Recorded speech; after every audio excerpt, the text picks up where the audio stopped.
Hello बच्चों, let's read the question. So in this question, the Celsius isotope 137 CS is present in the fallout from above ground detonations of nuclear bomb because it decayed with a slope 30.2 years. Half life into, ठीक है, इसकी half life कितनी है? 30.2 year. 137 barium, barium में convert होता है। Release considering energy in the process, ठीक है। It is of environmental concern, the atomic masses of the CS and barium are 136.9071 and 136.9058 unified respectively. Calculate the total energy released as such decay. ठीक है, अब देखिए कोई भी एक particle है हमारे पास, ठीक है, इसको बोलते हैं सीजियम, सी का, तो वो हमारा क्या आइसोटोप है, जो कि fall out from the detonation of nuclear bomb. ठीक है, अब जो न्यूक्लियर बॉम्ब है तो ये क्या होगा, ये हमारा डिके हो रहा है बेरियम के अंदर। ठीक है, तो सबसे पहले देखते हैं कि जो रिलीज एनर्जी होती है, तो की कॉन्सेप्ट क्या हो जाएगा इसका। ठीक है, तो हमारे पास डिके हो रहा है एक न्यूक्लियर बॉम्ब का, तो यहाँ पे न्यूक्लियर एटम है हमारे पास, ठीक है, सीसियम। तो जब भी इस तरीके से होता है तो यहाँ पर atomic mass in terms of nuclear masses, ठीक है, तो यहाँ पे जो एटॉमिक मासेस होता है उनको हम न्यूक्लियर मासेस में कंसीडर करके चलते हैं। तो हीट जो होती है यहाँ पे क्यू, टोटल एनर्जी, इसको हम डिनोट करते हैं डेल एम सी स्क्वायर से। ठीक है, चेंज इन एनर्जी, तो टोटल एनर्जी यहाँ पे हमारे को फाइंड करनी है इन डीके, तो वो हमारी कितनी हो जाएगी, क्यू इज इक्वल्स टू, देखिए इसके हम वैल्यूम निकलते हैं।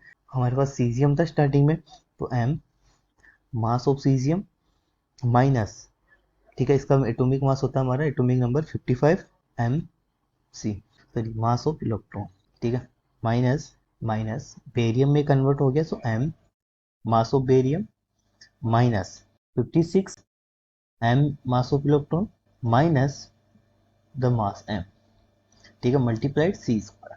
तो ये हमारे पास इसका डीके हो जाएगा। अब इसको हमने किस में कंसिडर किया है, जो आइटम है इसको न्यूक्लियर मासेस में हमने इसको कन्वर्ट किया है, ठीक है। तो अब इसमें कंसीडर करते हैं, तो यहाँ से इसको सोल्व करेंगे तो हमारे पास टोटल एनर्जी कितनी आ जाएगी, M mass of cerium minus mass of barium multiplied C square. ठीक है, तो इसको अब सोल्व करते हैं, तो देखिए मास ऑफ सीजियम हमारे को कितना गिवन ना, 136.9058 माइनस मास ऑफ बेरियम, ठीक है, मास ऑफ बेरियम हमारे को गिवन है, सॉरी यहाँ पे हमने गलत लिख दिया, सीजियम का है 9071, ठीक है, और इसका है 136.9058, ठीक है, ये हमारे पास आ जाएगा यूनिफाइड सी स्क्वायर।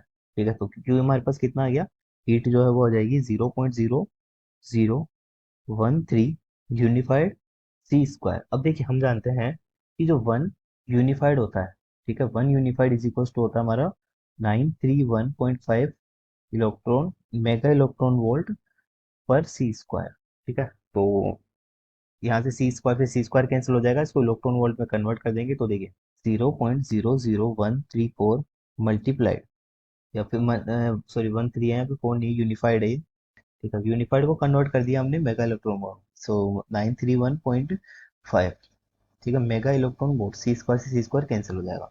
ठीक है, तो अब इसको सोल्व कर देंगे यहाँ से, तो इसकी वैल्यू हमारे को मिलेगी Q is equals to 1.21 mega electron volt, ये इसका फाइनल आंसर है। So hope you understand the solution, thank you. ठीक है, यहाँ पे एजम्पशन हमने क्या लिया था, यहाँ पर जो की कॉन्सेप्ट था हमारे पास, इसमें हमने एज्यूम किया था इन द जो हमारी कैलकुलेशन है वो किस में हुई है, atomic masses in terms of nuclear masses. ठीक है, जो एटॉमिक मासेस था उनको हमने न्यूक्लियर मासेस के टर्म्स में इसको यूज किया। ठीक है, तो ये हमारे पास इसका कॉन्सेप्ट हो जाएगा। Hope you understand this solution, thank you.